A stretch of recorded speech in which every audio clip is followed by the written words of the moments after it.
wait a second, though that sounds like really good impact. How much profit am I going to give up to get that impact?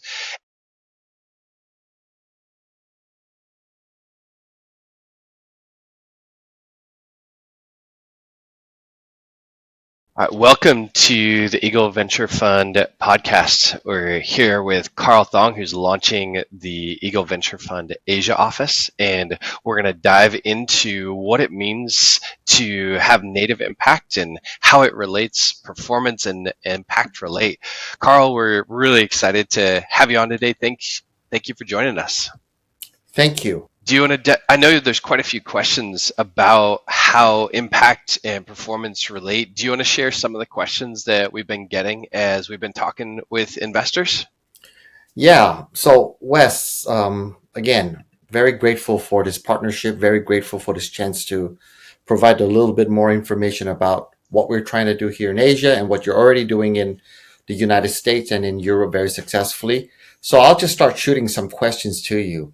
Um, the words that's been used out here when we've been presenting to different groups of people, investors, potential partners, even potential companies. Um, the phrase that we've been using that you've introduced is called native impact. What is native impact? Can you provide a little bit more color, a little bit more definition to this? And while you're at it, why is native impact important? And why is it that Eagle is really very specifically focused on investing in companies that has this native impact? It's a great question, Carl. What it's addressing is this question that often comes up as impact investors. People will ask us about what about the tension between profit and impact? Like, how much profit am I giving up to go get the impact that you're talking about? Because we'll be presenting about how do we combat human trafficking, or how do we use investments to combat poverty, or how do we use investments to for health access for the poor. And when people hear those great impact stories, they start to ask the question, wait a second, though that sounds like really good impact, how much profit am I going to give up to get that impact? And we find it's really helpful to split the world of impact investing into two sections. And I'll share a picture with you. We split the world of impact investing between what we call bolt-on impact and native impact. And bolt-on impact is what validates that sense that people have the question that there could be a tension between profit and impact. Because in bolt-on impact, they take non-unique products or services, and then they bolt philanthropy onto it to make it impact investing. The poster child for this type of impact is a company called the Tom's Company. That's a buy one shoe and give one shoe. It's called a buy one, give one model. And they did a lot of good in that they gave a lot of shoes away, but they lived in an inherent tension between the quality of, or still do, the quality of the shoe that they give away and their bottom line. If you juxtapose that over against native impact companies where they're actually paid by the market to produce the impact that they have, that you end up with a direct relationship between their product or their service, between their revenue and their impact. An example of this would be a company like VeraSkills that is paid to train refugees to get much, much higher income. And every time that VeraSkills sells, there's a refugee whose life is uniquely and profoundly impacted. And they've gone from zero revenue to millions and are on track to 5x their revenue in the next 12 months. We're cheering for that as investors because we want them to go from 2 million to 12 million in revenue. I guess that's 6x. But we're also cheering for it as humans because that's thousands of refugees, going from hundreds to thousands of refugees every year who are seeing their lives transformed. So that's a great example of what we call native impact, where you have this deep relationship that is intertwined between their revenue and their profit. And if you're able to get away from the bolt-on impact, where you live in that tension and build entire portfolios out of native impact, you can build portfolios where there's no tension between pursuing great growth and pursuing great impact. So Wes, just a quick question on that note. So bolt-on impact almost suggests, or it's defined by, you want to do good, but it's a cost or an expense to the business. Mm. And so Yes. if I want to do more good, more impact, it it comes off my profit and loss statement. Is that what you're Yes, suggesting? exactly. Very much so. Whereas native impact is, the more profits or the more revenues I do, the more impact I'm making. Yes. And it almost sounds too good to be true from an investment perspective because we've lived so long in this assumption that high impact meant low returns. When you find these companies that have this deep integration between their growth and their social impact, it feels almost too good to be true as an investor because in that case you can grow rapidly both your profit and your impact, and if you're able to mesh those together you get what the old paradigm would have said was impossible. This is very interesting. It almost seems obvious, but it's not. It seems that there is a need for intentionality, and it seems like, what I'm observing through what you're saying is, it seems like um, you need to really have a business and a business model that is very intimately integrated with the kind of impact. And so, I guess what my next question is, because there's a lot of talk out there in the world around us, investment world around us, around ESG, and a lot Hmm. of, there's a little bit of greenwashing that's happening out there. There's some people who says it doesn't really work. Some people say you absolutely have to do it. Some companies are complaining that it's a cost to them to be ESG compliant. So can you share a little bit, or shed some light to how does ESG and native impact, do they correlate? Is there a difference? Help me understand this. It's a great question. It's There's complexity to how so many firms greenwashed and really did such a poor job with ESG.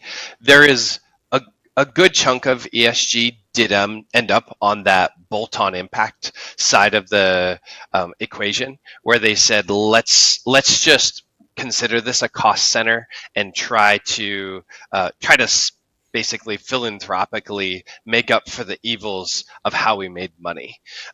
That's not inherently scalable. That's why they're complaining that it's a cost center. It does reimagine very deeply why you found businesses, and that's why we so deeply agree that the reason that we found businesses is to solve problems and express creativity. But if you still think that the reason you found businesses is to go make money and that your philanthropy is where you help people, then you just don't have a world paradigm where this makes sense. It breaks down. That's part of the reason we believe that ESG has broken down so profoundly is people didn't understand that the purpose of business is to actually help people, and you have to go so deeply into like Simon Sinek start with why. If you've seen that video, you have to reimagine the why of business. It's very interesting. It's almost like capitalism is coming full circle around, right? Because, Yes. so tell me a little bit more of how do you see that? Because it seems like all of a sudden mankind requires a conscience, but somehow along the way, capitalism became defined by greed. If we remember Wall Street, Michael Douglas, greed is good. It's that was kind of like at the epitome of that. And all of a sudden now, with this ESG wave, this consciousness, the social awareness, there's a lot of movement towards being responsible, being good. And Hmm. so, help me understand, how do you see capitalism moving forward? You suggested The just now capitalism needs to almost be redefined, is it, or go back to its well, roots? absolutely, and you're hitting right at the heart of it because greed is the word we have to grapple with as investors, because we actually bought off with a Nobel Peace Prize that pursuing maximizing shareholder return is the purpose of business. That means that we bought off on the idea that greed is the purpose of business, and it's a misunderstanding of I call it fruit and root confusion. One of the fruits of growing something that can really help the world and be a beautiful thing is that it makes a profit. But we mistook that fruit as the absolute purpose of business. It's like mistaking children as the purpose of marriage. If we reoriented everything about marriage and said, oh, we have to optimize children, more healthy children is everything about marriage. And you would get, sometimes you would hit the mark. But you would have some weird things come out of how we dealt with marriage if everything was about more children, better children, more children, better children. No, you got to go upstream and say, what's the purpose of marriage? It's two people deeply loving each other and committing their lives to each other. One of the fruits of that is that you have children and very healthy. There's a fruit and root confusion on Wall Street where we have to go back and do a heart transplant on why we found businesses, and also get over the guilt. This can address people feel guilty about profit and think profit is a bad thing. It is, if you build a beautiful enterprise that helps a ton of people, a good and appropriate fruit of that can be profit. We have to, a lot reframes when you disentangle the fruit and root confusion that Wall Street lives in. I'm just going to recap what you said. Native impact, a great coining of that term, and then root and fruit. I love that. What's the roots and what are the fruits of the labor of love of capitalism? In last 6 months, you started to use a new terminology that we're getting familiar with: 3D impact. Tell me more. What does that really mean? There's two big axes that we have to look at. You talked about capitalism coming full circle, and we love the book Completing Capitalism by Jay Jacob and Bruno Roche, and so appreciate that Jay is an advisor to Eagle today. And in that, they unpack, it was the Mars Corporation that took a look at their profits and said, what if we capped our profits at 10% and poured and looked at every stakeholder in the value chain of creating candy, of how do we affect the earth, how do we affect our employees, how do we affect our suppliers, how do we affect all the big six stakeholders in our business. And they started pouring more and more effort into their employees, into their communities.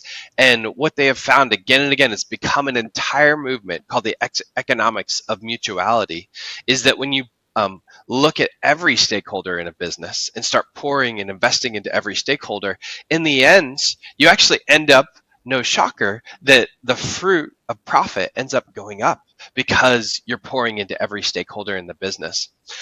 And we deeply endorse the entire economics of mutuality framework of how you build businesses. But at its core, they were still selling sugar to kids, if that makes sense. And Mars has addressed that in some ways, but let's, for a Well, simplicity's I'm sake. guilty of buying M&Ms. All right, I'm sorry. Yeah, me too. I'm guilty of buying and enjoying M&Ms. But yes, it's good to see a company having such clarity of intention. So tell me more. Sorry Yes. to interrupt. So no, it's so helpful to divide these two, we would call them axes, of how you look at the impact of a business, and to understand that one axis of impact is what we call this x-axis, the stakeholder approach, the entire economics of mutuality of how you're running a business. It's looking at every stakeholder, and we want to push that out to the right on this graph as far as possible. But there's an entire another dimension of the native impact of a business, where the Mars Corporation basically pushed themselves way out to the right on this business, but on this axis. But we would say they were hovering around middle, or maybe even slightly below center on the y-axis, because selling sugar to kids is, I mean, emotionally in the short term helpful, but probably not long-term positive native impact on their bodies.